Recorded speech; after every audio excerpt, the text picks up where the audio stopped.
souls, transforming worlds to a better wonder to behold. No poverty, zero hunger for the elderly or younger. Good health and well-being, good education, empowering women to become sensation. Clean water, sanitation is a right of every nation. Economic growth inclusive and sustained through industry innovation and purely dedication. Yeah, infrastructure be gained. Reduce inequality for sure. Make human settlements secure. Take urgent actions to combat climate change. Conserve life below water and land. Ensure we do not estrange. Justice for all, a peaceful and empathetic nations. Let us all partner to achieve these goals and provide much needed salvation. Each one teach 10, no compensation. Each one teach 10, no compensation.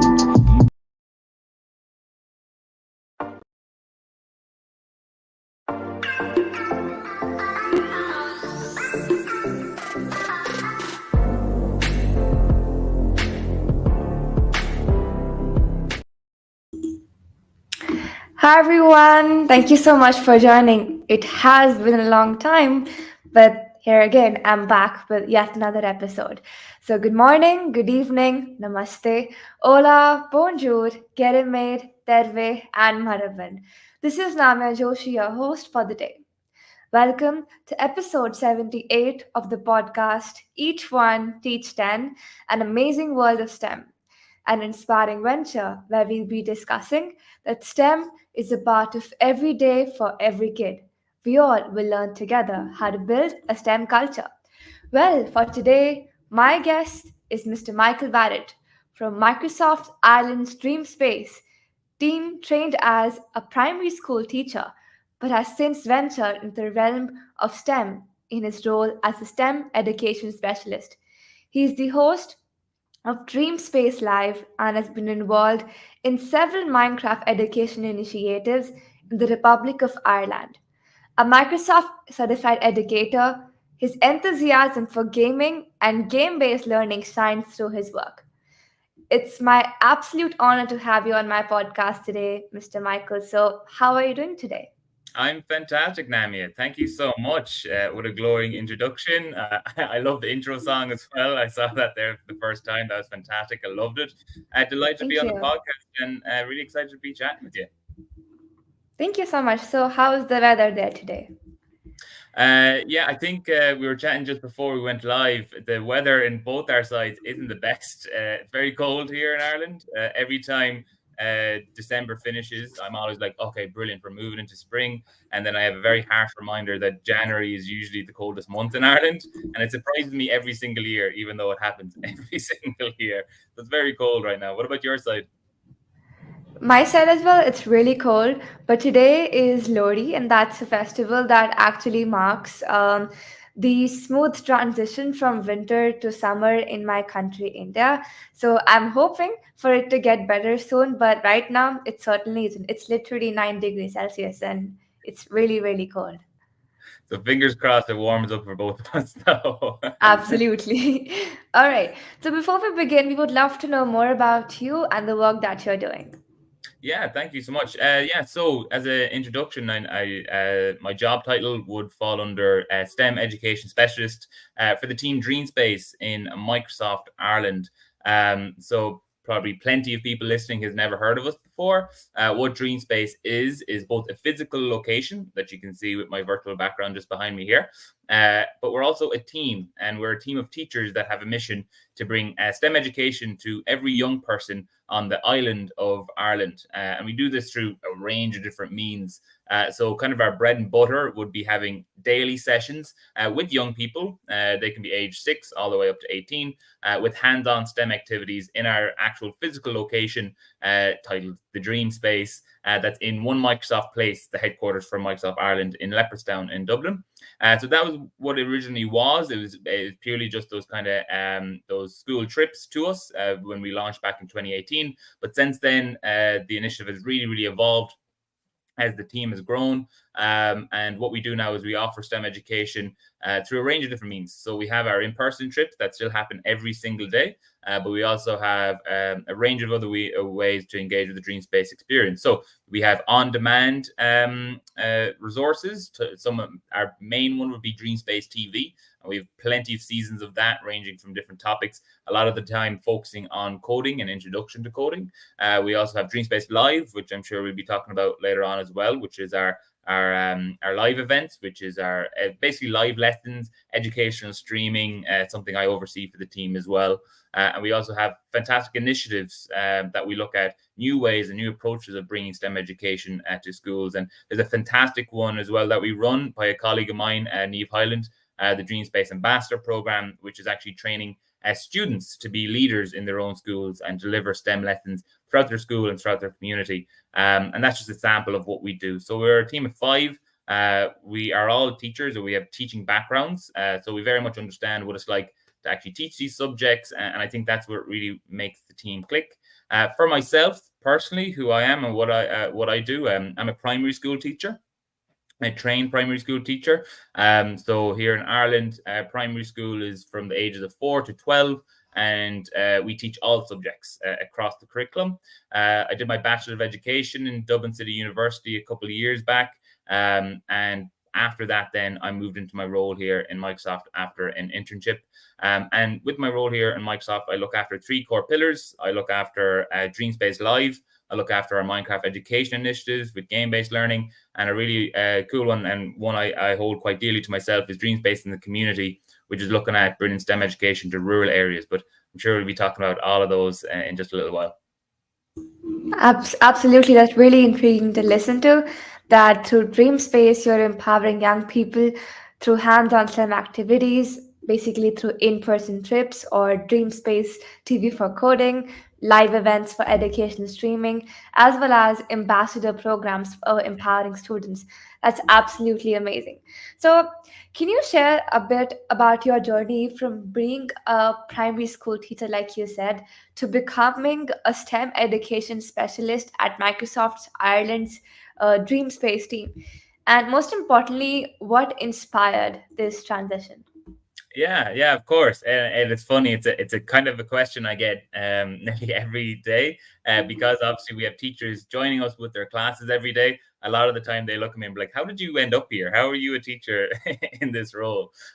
So as I said, I did my Bachelor of Education in Dublin City University. I graduated in 2020, and throughout that program, I specialized in science education. I always had a passion for science within school, but then even outside of that, I had a great love for technology, more specifically gaming as well. That was kind of my passion for gaming kind of drove my interest in tech, whether it was like the best screens to play on, the newest consoles, and so on. So when I finished and I was about to wrap up my Bachelor of Education, as I finished up my degree, I had the opportunity to take part in an internship. So DCU actually offered this fantastic initiative called the STEM Teacher Internship Program, which gets trainee teachers, teachers who are still doing their degrees and some who are just newly qualified into STEM companies. So there was a range of different STEM companies you could apply to. And you went there not as a teacher, but as an intern, and you got to experience what a STEM company was like, in the hopes that later on, further down in your career, and when you're back in the classroom, when you have students asking you about what do you think it's like, teacher, to be in a STEM company or working in the field of STEM, you have a little bit of experience and knowledge of that. And I think that internship is fantastic. It's run by some amazing people there in DCU, Deirdre Butler and Ailish McLaughlin, and they have a fantastic team there. And I think it's a really cool initiative. I did that actually internship twice. I did it once with Bank of Ireland, a bank here, and halfway through my internship with Bank of Ireland, we had a trip here to Microsoft to visit the intern who was here at the time, a former colleague of mine, Niamh O'Malley, and I got to see the space. I got to see the building. I got to see a little glimpse of DreamSpace. And I remember saying to myself that day, I was like, I'm going to do everything in my power to get back in here next summer for the next internship. And that's exactly what happened. So luckily enough, I was able to secure a spot for the Microsoft internship the following summer within that program. And during that time, I was working with the ACE team, so the Advanced Cloud Engineering team, and an amazing manager over there, Ellen O'Neill. And that team was brand new to me. So imagine a primary school teacher who was learning about how to teach young people about drama and maths and geography and history, being thrown into a team that is titled Advanced Cloud Engineering. Not even beginners in cloud engineering, Advanced Cloud Engineering. It was brand new to me. And at the beginning, I felt like, what could I actually bring to the table here when it comes to this kind of stuff? And my manager at the time really kind of worked hard to kind of integrate me with the team. She actually gave me real responsibilities, which I actually really appreciated. And I actually was able to contribute to the team through some of the skills that I had as a teacher, whether that was communication or actually taking really high level concepts and being able to break those down, whether it was creating kind of like intro materials to work on the team and stuff like that. So that summer kind of really opened up my eyes to see, oh, brilliant, fantastic. I absolutely love the classroom, but I also have a skill set here that can be applied to different situations and different setups. And during that summer, I got to experience 2 weeks of working with the DreamSpace team. So at the time, it was a fantastic team. It was Amanda Jolliffe, Corey Hughes, Niamh O'Malley, and Rory McAvoy. They were very welcoming, and they gave me kind of an overview of what they did, and I got to work on some resources with them, and I instantly fell in love with the idea. It kind of broadened my horizons in regards to what it meant to be a teacher and the possibilities of what education can be, even just outside the classroom, and other further career opportunities. So the first thing I did was I messaged Amanda Jolliffe, the DreamSpace lead and essentially the creator of DreamSpace, and I said, how do I get a job here? So she told me, look, at the time there was no roles, but I kept asking. I was like, look, what can I do to better prepare myself and train currently and upskill so that when there is a job, I have a good opportunity to get into the team and get onto the team. And she gave me some recommendations, whether it's kind of upskilling in coding and practicing this, that, or whatever, and getting some certificates. And that's exactly what I did. My internship wrapped up and finished, and I was very happy with it. And then I went off teaching. I started my teaching career. And a couple of months into that, I got a notification from Amanda saying that there was a role and was an opportunity, and I absolutely jumped at it. Gave it my all, and thankfully I was able to secure my position on the team, and that was October 2020. It's been an absolute whirlwind, so I'm coming up about 3.5 years now in the role, coming up into my 4-year anniversary within the team, and I've absolutely loved it. And during my time there, obviously I facilitate for DreamSpace. At the beginning it was a lot, and now as the team got bigger, we have more rotations of it, but I still teach for DreamSpace a minimum once or twice a day, which is full day teaching sessions with classes throughout the day. So, and I get to work in a classroom, as you can see behind me. So this amazing space that is Minecraft themed and very open, and lots of screens and lots of tech, and very much focused on what STEM should be, which is all about project-based learning and giving incentives and saying, okay, this is your challenge, folks, off you go. You have half an hour to complete it, and giving them the run of the entire space to work on that challenge and come back to us and present it to us or accomplish that task. So I'm very, very lucky in the role that I am. And that's kind of my journey here. And over the past 3 years, my role has kind of evolved, and I've taken on more responsibility. And yeah, as I said, I now look after those 3 core pillars outside of daily facilitation, which is DreamSpace Live, educational streaming, Minecraft education, which I'm so thrilled about and I'm very, very passionate about. And then, of course, as well, something that very near and dear to me, which is bringing STEM education to rural areas as well. So yeah, that's a little bit about the journey and how I've got to this point. That's absolutely a very inspirational journey, and the way you explain like every timeline of how you started to, focusing upon your work at DreamSpace, is absolutely amazing. Like after bachelor's, moving on to DCU STEM internship teacher program, to STEM companies, knowing in-depth knowledge of STEM. And you actually, like you said about looking forward to come back for Microsoft internship. You learn more about advanced cloud engineering, if I got that right, to, having an opportunity during that summer to actually work 2 weeks at DreamSpace. And that's when you realize that this is exactly the place that I actually want to be. And because you could actually extend your horizons regarding education outside the classroom, being a teacher, to empower your students. And then I absolutely loved the idea of STEM being focused more upon project-based learning and challenge-based learning. And then again, like you also laid stress upon, it being used for villages as well. Absolutely amazing. Yeah. So it's been great, and I've loved my time in DreamSpace, and I'm excited to see where it goes. and as we grow and develop. So DreamSpace has actually kind of gone off into new locations. So originally we only had the one spot. DreamSpace was a brand new idea. It originated in Dublin from the great minds of Kevin Marshall, my manager, and of course led by the fantastic Amanda Jolliffe. And we've actually opened up a new locations as well. So we actually have one now in Northern Ireland, Bulgaria as well, which is fantastic, and some other locations as well across Europe. So hopefully, step by step, DreamSpace is going to take over the world. That's absolutely great to know. And also, let's take a look at the comments. We have the first one by Miss Monica Joshi.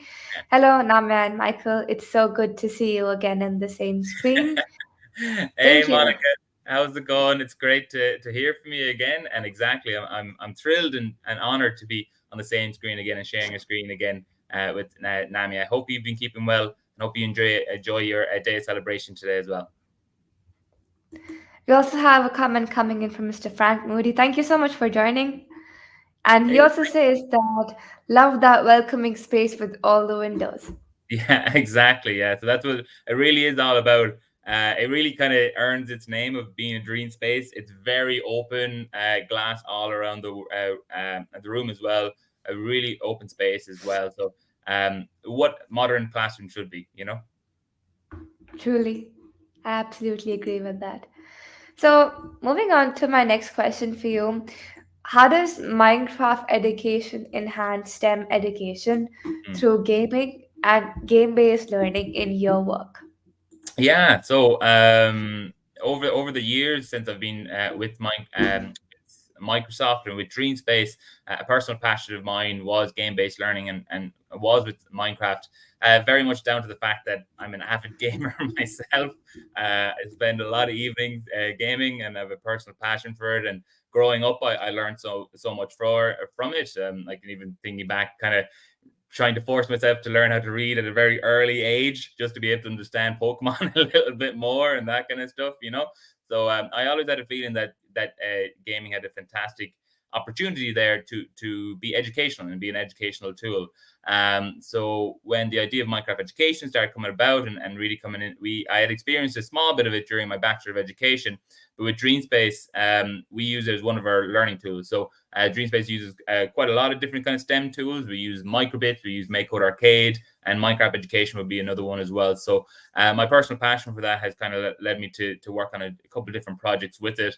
I suppose when it comes to the question is how can Minecraft education actually enhance STEM education and learning? I always like to draw from real world examples, and a perfect real world example is a project we ran a couple of years ago called Ireland's Future is Mine. It was this fantastic initiative that we worked on that first set out to give every primary school in Ireland free Minecraft education accounts. So they got free trial accounts that they didn't have access to before, and then we paired that then as well with a season of DreamSpace TV, which actually brought students and teachers on a learning journey from being able to not being able to place a block, so placing your very first block, all the way to the point where you were actually tasked with recreating your local area with sustainability in mind and looking to kind of recreate a futuristic version of your local area. What came out of that was fantastic, and the epitome of what you can achieve with a game-based learning tool like Minecraft Education. So we had over 100 entries and over 100 plus classrooms submit these extensive builds that showcase the work that they were doing in their class. So not only was it looking at very curriculum-based subjects like maths or geography or history, as they actually explore their local area with history in mind, exploring the local geography, obviously mapping it out, scales, area, perimeter, and so on within maths, but also looking at topics that maybe are outside the Irish primary curriculum at the moment. Like the idea of sustainability, which is obviously such an important topic and something we always like to include in DreamSpace as well. So students actually had to go off and research that. And we had to not only research that and just kind of get information and present it, they actually had to apply it to see, okay, I know what sustainability is, but what does that look like in my local area? And what they came up with was fantastic. After that point, they actually got to get into a semi-final, which tasked them with creating a space focused on accessibility. So again, moving into a really, really important topic, And Minecraft was just the vehicle for these students to be able to research it. So instead of just saying, okay, today, folks, we're going to be looking at a lesson on sustainability, giving a definition, some examples, and having very close-ended questions of question one, what is accessibility, and getting students to answer it, we were giving them an incentive to say, okay, to potentially go through in this competition, to win and so on, you actually have to research it and then apply that knowledge into a build in real time. So they're able to showcase their knowledge in very creative ways. And we actually pair that as well with the presentation.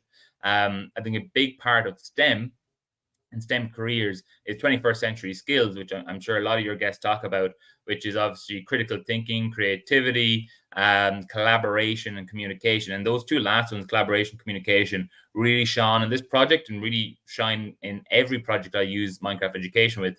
Is communication is so important here. We typically kind of get students to use Minecraft as a way to actually present their ideas and present their thoughts and solutions to different problems, but also collaboration there. So these builds are so extensive. One person can't really build it in the allotted amount of time that you had. So it does depend on you actually working with your classmates. And we saw some fantastic things come out of that. We had an amazing example of a classroom in the west of Ireland, which I was very proud, as I'm from the west of Ireland myself, come to us and talk to us about how the use of Minecraft actually kind of changed the environment in their classroom that year, and how students who may not have had the opportunity to kind of speak out, voice their thoughts and voice their opinions in other project-based work, or even in typical lessons, they were the experts in Minecraft and they were able to shine. So the teacher who was out there, a fantastic teacher, Colin Siren, he was telling me that there was some students who, when he was tasking his class with, okay, everybody get into groups, a handful of students who may not have always been picked were being the first ones to be picked during these challenges. And he said it completely changed their confidence levels, how they engage with the class, even outside of the world of Minecraft Education, or even outside of the Minecraft lesson. And I think that really is the power of it. It gave a lot of them a voice and allowed them to actually communicate to their teacher their knowledge levels when it comes to different topics and different subject areas. And that's obviously, as you can probably tell, something I'm very passionate about. Truly encouraging for the audience listening us to us right now, that focusing upon how gaming can be educational. And you talked about the project Ireland Future is Mine, where you gave free accounts of Minecraft to students, paired that to Dream Space TV, and for basically gave out a challenge for them to recreate a sustainable version of their locality or an area that they live in, and how they envision it would look like in the future. So that's wherein they are problem solving, and they're thinking about what developments that can be created in their area, which are needed and which cater to the needs of the people of their society as well. And as well as, this is not just focused upon the curriculum based subjects, but basically focusing upon sustainability, so that as the word sustainable itself means that you are able to use the resources for the present generation, as well as make them equally available for the upcoming ones. So that's how students are able to research more, and that's focusing more upon research based learning. And then in the semis, like you said, they were focusing upon creating accessibility areas, and then mapping it to STEM. And also, like you mentioned, about 21 CLD skills like communication, collaboration, creativity, critical thinking, and that gives out voice to students to share their experiences, their learnings, as well as collaborate with people to learn from their insights as well. So that is actually a great idea for the listeners to try it out in their classrooms as well. Exactly. And actually, a fun thing on that, actually, the culmination of that project saw the first ever broadcast esports for education. So the Ireland Future is Mine, we partnered with our state broadcaster here, RTE, and we actually created an hour-long program based on esports for education. It was the two final teams going head-to-head in a live build challenge in this amazing studio. I got to help kind of produce it, and on the day I was running the world and stuff like that. And it was fantastic, and that's available actually right now. So if you look up Ireland Future is Mine, you can watch the entire program on YouTube. So definitely go check it out, because it's a really quality program. Of course, do check it out. And we have more comments coming in. Love that. Making it relatable and personal.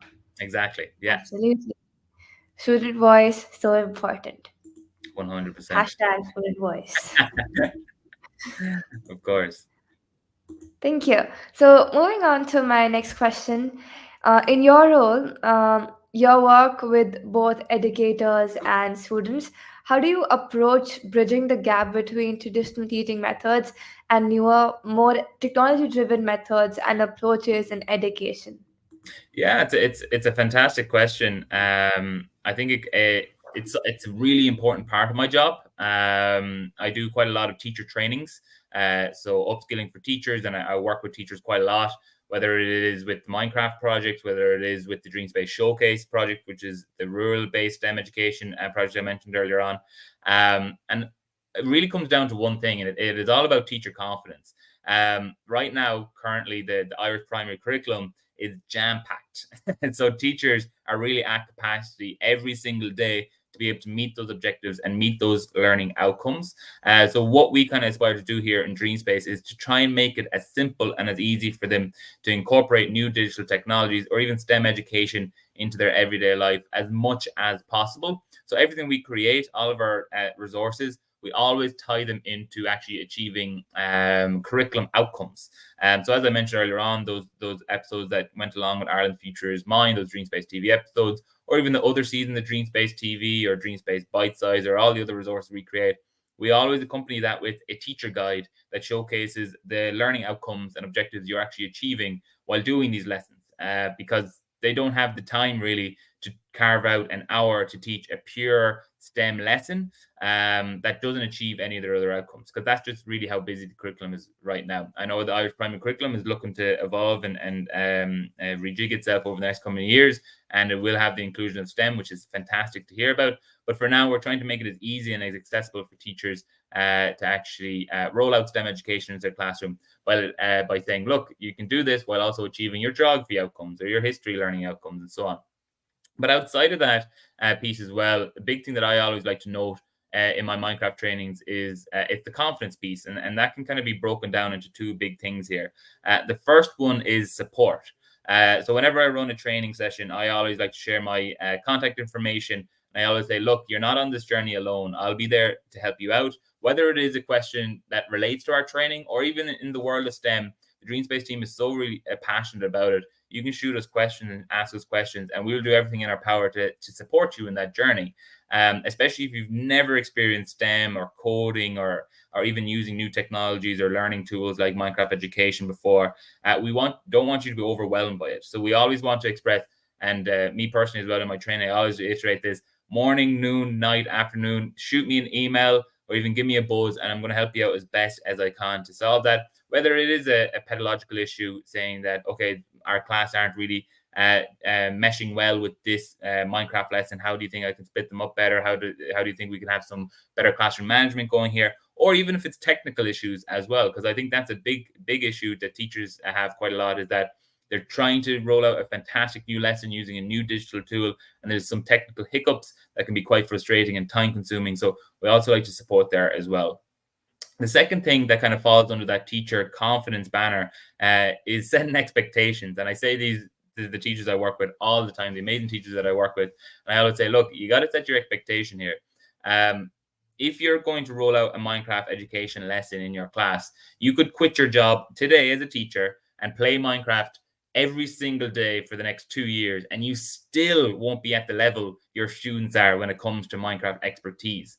And accepting that fact is actually quite hard. It's a tough pill to swallow, really. But really acknowledging it can be quite empowering. So you're not going to be this fountain of knowledge that has all the answers and all the solutions for your students when you're rolling out these kind of lessons that are brand new to both you and your students. You're going to be a facilitator, and you're going to say, look, let's learn together. Let's do this together. Let's figure this out. And you might be the leader in this. So we might have a handful of students who are Minecraft experts who will take over and help out with a lot of things. And I will move from an educator role into a facilitator role for this lesson. And we've seen great success with that. So I've worked with fantastic teachers who've never played Minecraft and never played a video game, let alone Minecraft.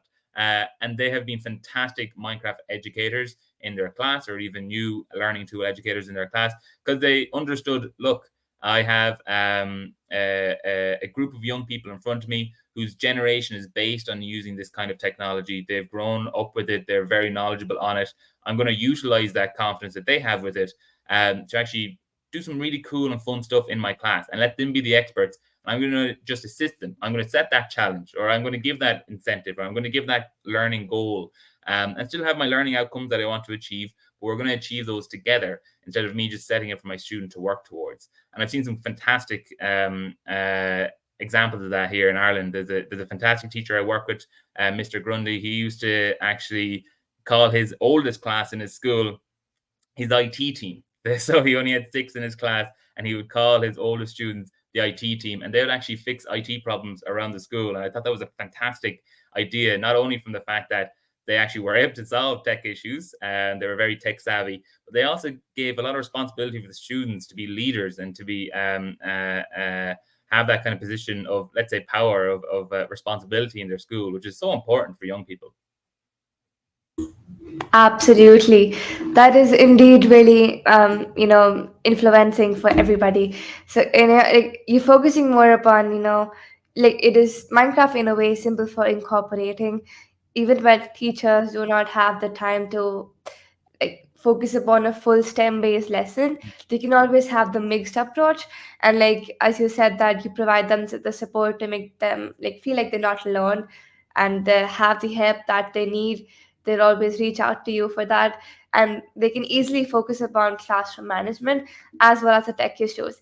And I really love the point upon the expectations that you talked about, that they could be a facilitator, a leader, but even if they take a break of 2 years to become the professional gamers like students are, that'll take a lot of time. And like I have seen that myself as well. So I can actually agree to that point, because they can guide us to create the Minecraft lessons, because that's exactly what, like, even I can give a personal example. My mother, she does know how to play Minecraft, but then again, when I have to like gain ideas, or like I have to create proper words, she gives me the inspiration, or just having a normal discussion with her gives me more ideas to start creating. So in that way, like basically she is my mentor. And every teacher in our school, is facilitating students to create lesson plans in Minecraft for them, or for basically reflecting themselves in Minecraft, is a way that they are inspiring us and they're giving us the motivation and the ideas, and we're the one who are carrying it out. So again, it's a two-way process. Exactly. Yeah, 100%. Completely agree. Thank you. And we have so many comments coming in for this particular question. Hi, Ramya. So glad to catch this phenomenal podcast today. Love hearing the conversation about Minecraft and how it can develop a range of skills. Teacher confidence is the key for sure. Absolutely. Support. It takes community. Exactly. Yeah. When it's as easy as possible for all teachers to pick up and use, the more likely engagement will be high, and that only benefits our learners. Exactly, Amanda. I completely agree. I think most teachers I work with are surprised that using any sort of digital technology isn't as difficult as they expect. It's usually so easy to incorporate STEM across the curriculum. 100%. And like Miss Monica said about that example you said, teachers not knowing how to, play, absolute example of our school. Love whenever I work with learners that are always better than me very quickly. I think because our learners are often fearless when presented with digital tools. Yeah, 100%. And off they go on a big adventure, discovering and exploring things for themselves. Absolutely.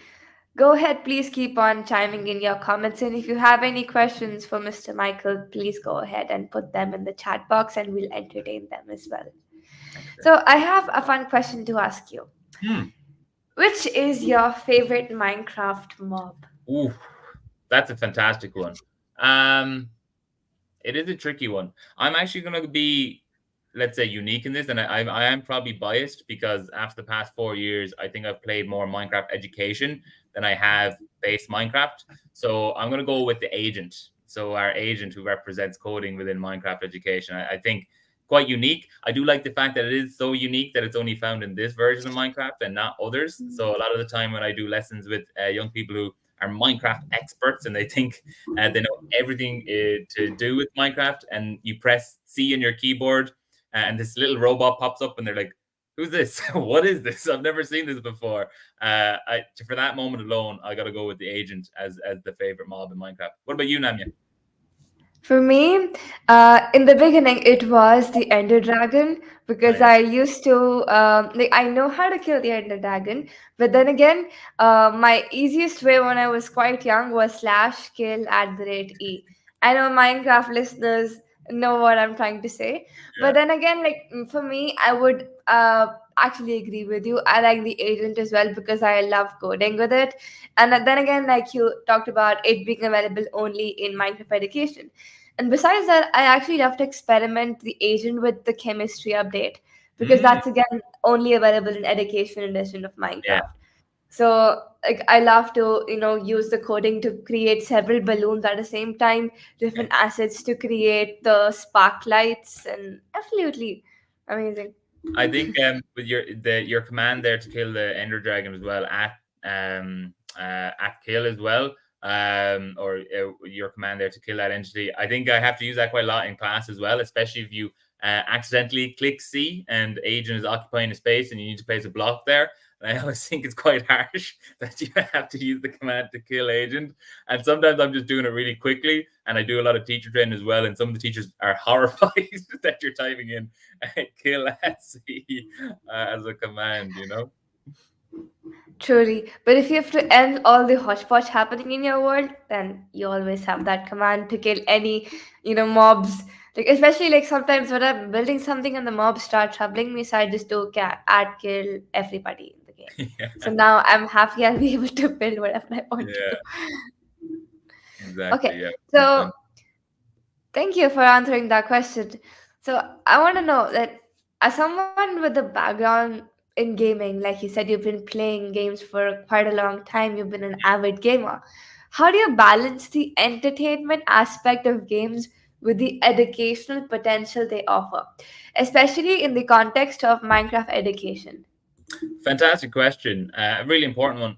I think to think about game-based learning, I think the first thing you kind of have to think about is what exactly does game-based learning mean and what is it all about? I suppose it is such a new term. The definitions of it vary quite a lot, but what it's all about is kind of using gameplay to actually achieve specific learning outcomes. And I think that's a really important part of that definition.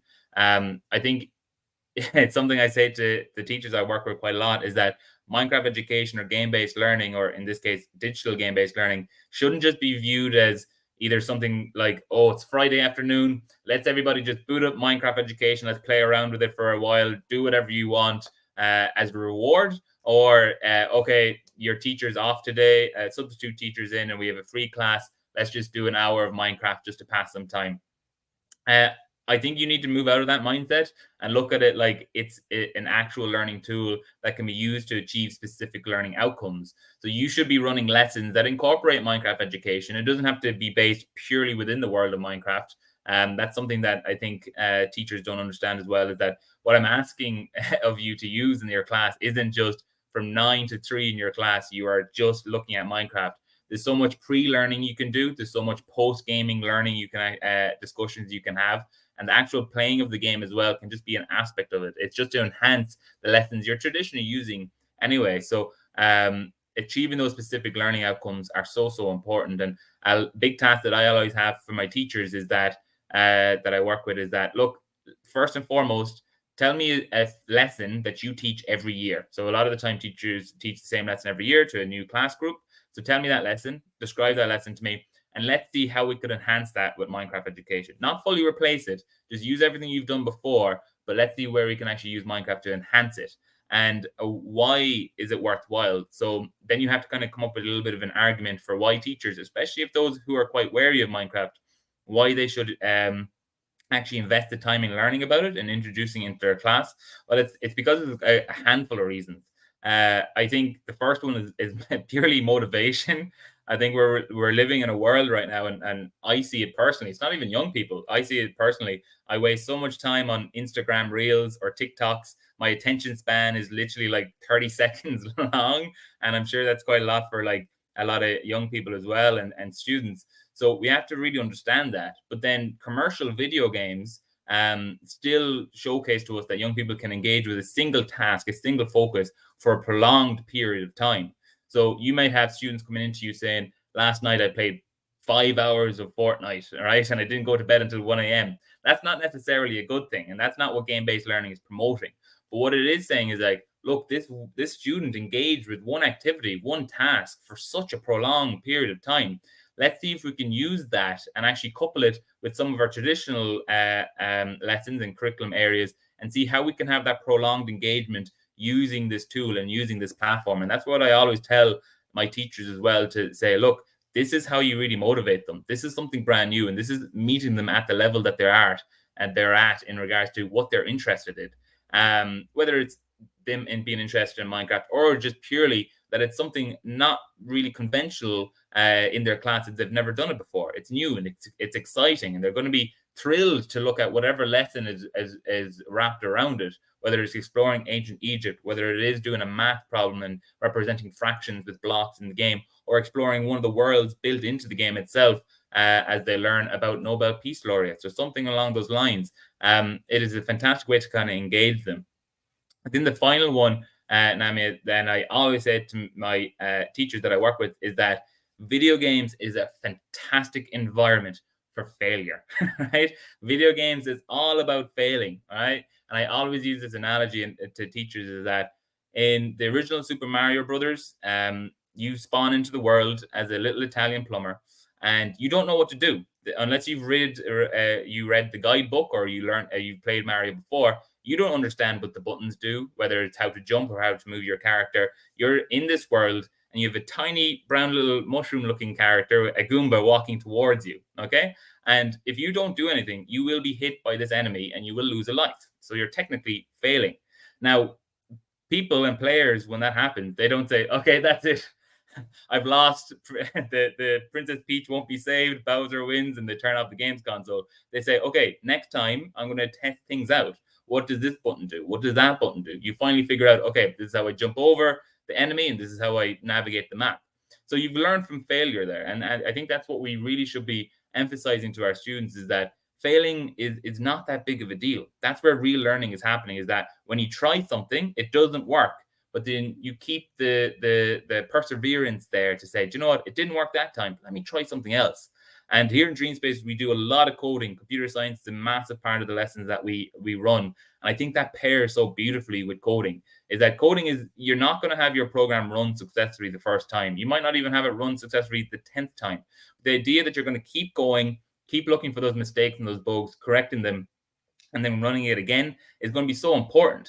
Now, you pair that with Minecraft, a video game and environment where players are used to failing, and you have built-in coding there, which is available in Minecraft Education, you're really onto a winner there. So if their code doesn't work, they're like, oh, okay, I'll try something else, okay? Because that's what Minecraft is all about. That's what gaming is all about. Let's test it out. Let's figure it out. Let's learn from my mistakes. And that's really the big piece that I look at, is that, yes, video games are entertaining. And how fantastic would it be to run an entertaining lesson for your students? I think we should still not say, oh, if it's an entertaining lesson, it's a bad lesson. If it's an entertaining lesson, that's an even better lesson. But you still have to achieve those specific learning outcomes. And there's so many reasons there, whether it's motivation or whether it's that graceful failure, to kind of sway you into thinking, yeah, this is a fantastic way to do it. And this is a really cool medium of how I can engage my learners and how I engage my students, you know? Yes, that indeed is really significant. That how Minecraft can be an actual learning tool that is mainly focusing upon the educational outcomes, and not just, being Minecraft as a tool where if the teacher is not present at school, then they can always play. So, at the educational outcomes, focusing upon, like he said, that it does not have to be that Minecraft is a part of the entire lesson plan. It can be like probably for introducing the lesson plan, or summing up the lesson plan, or a further reflection, or could be like the main body that, if it's like for instance, the respiratory system. To explain the respiratory organs, we could show the respiratory organs through Minecraft, and then introduce and conclude by a formal discussion in the classroom regarding what they learned in the game. And as in when it comes to teachers, that understand why they can invest their time in game-based learning, because it gives them more motivation, like you said, and there'll be more new and exciting lessons for students to explore, for example, Egypt or mathematical concepts. And then again, I really loved the last point. Video games are the fantastic environment for failure, because again, it's the first attempt in learning, right? That's how fail the first attempt in learning. Absolutely. Yeah. And that is hashtag motivation. Thanks, Frank. Yeah. And he also says that purpose-driven, experiential, and exploratory equals game-based learning. Fantastic. That indeed is true. Yeah. Really. Yes. Amanda says this games provide a safe space to fail and build resilience. Resilience, a fantastic trait to have. Something we always tell our students here in Dreamspace, especially if they're brand new to coding, is that you got to be resilient. If you want to get the output and the outcome you want, you have to stick with it. So yeah, I think Minecraft really Minecraft education gives you that ability to kind of teach that skill. Truly, I absolutely agree. So in the end, we would love to know where we can find you online, and we would love to have a message from you to the audience listening to us live right now. Oh, fantastic. First and foremost, I want to say a massive shout out to the amazing people that I work with. I want to say a massive shout out to Amanda Jolliffe, Corey Hughes, Neve Highland, Deanna De La Pisa, Lorraine Drum. That's the Dreamspace team, our fantastic manager, Kevin Marshall, as well. I'm so lucky to work with them every single day, and they're amazing STEM educators just like me, or the amazing STEM educators and me as well with them. And then you can follow me on social media. So you can follow me at MichaelB_edu. Go to the Microsoft Ireland YouTube page, and you can find all our on-demand Dreamspace live events. So we stream them live, and then we edit them down to be more applicable for on-demand sessions. So they're live lessons. You can pop them up on the board, and you and your students can follow along with us. Go to dreamspace.ie, follow our newsletter. We do have a mission to reach and bring STEM education to every young person on the island of Ireland. But as you can see, Dreamspace is kind of expanding beyond that. And a lot of our content is applicable not just for Irish primary curriculum as well. So check it out, and it's all completely free. So check it out, and you can use it in your own class. And reach out to me if you have an interest in game-based learning or coding or new ways to kind of teach digital technologies. I always love to hear it. I always love to work with people who are kind of passionate and exciting about that. I think that last point is what I'm going to finish on.